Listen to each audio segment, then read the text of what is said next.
Assalamualaikum warahmatullahi wabarakatuh. Alhamdulillah wa syukurillah, puji dan syukur kita panjatkan kehadirat Allah Subhanahu wa taala. Salawat serta salam tercurah limpah kepada baginda Nabi besar kita Muhammad Rasulullah sallallahu alaihi wasallam.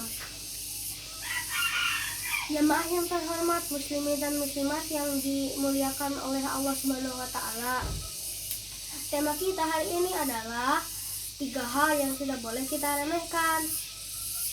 Kita pernah mendengar sabda Sayyidina Umar bin Khattab radhiyallahu anhu. Beliau berkata, sesungguhnya Allah menyembunyikan ridhonya di dalam amal-amal yang diperbuat oleh manusia, dan sesungguhnya Allah Subhanahu wa taala menyembunyikan murkanya di balik dosa-dosa yang dilakukan oleh manusia. Dan Allah Subhanahu wa taala menyembunyikan dan sesungguhnya Allah Subhanahu wa taala menyembunyikan kekasih-kekasihnya di antara orang-orang ramai yang diremehkan oleh manusia. Masya Allah. Maka dari itu kita tidak boleh meremehkan 3 hal berikut. Yang satu, amal yang mengundang ridha Allah.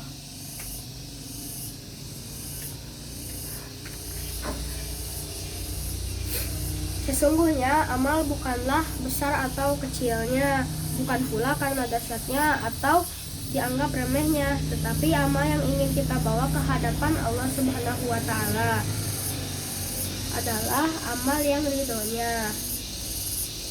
Berapapun besarnya amal tanpa ridho Allah, apalah artinya, apalah gunanya.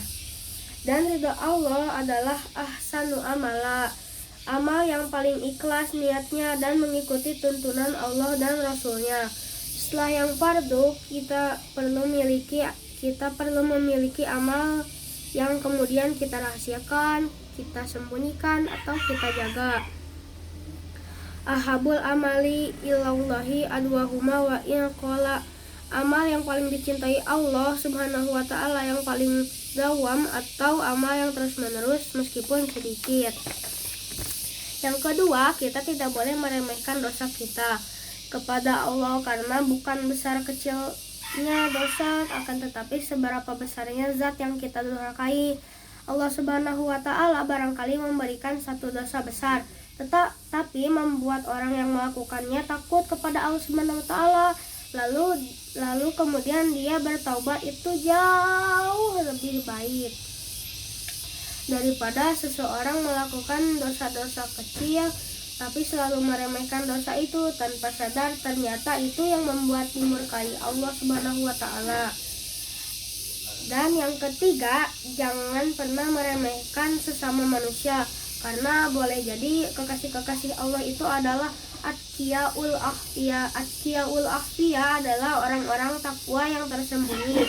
Allah menyatakan kita tidak patut mengukur kemuliaan seseorang dengan harta, dengan paras, dengan nasab, atau keturunan, dan dengan kedudukannya. Tetapi satu-satunya adalah inna akramu indallahi akrakum, takwa. Sayangnya takwa tidak Allah perlihatkan di wajah kita, sehingga kita tidak tahu mana yang takwa, mana yang kurang takwa. Kesimpulannya, kata Imam An-Nawawi, teruslah berusaha bertakwa dan bertawadulah. Jangan pernah melihat atau merendahkan orang lain dengan pandangan kita, karena boleh jadi mereka hamba Allah yang sangat bertakwa. Wassalamualaikum warahmatullahi wabarakatuh.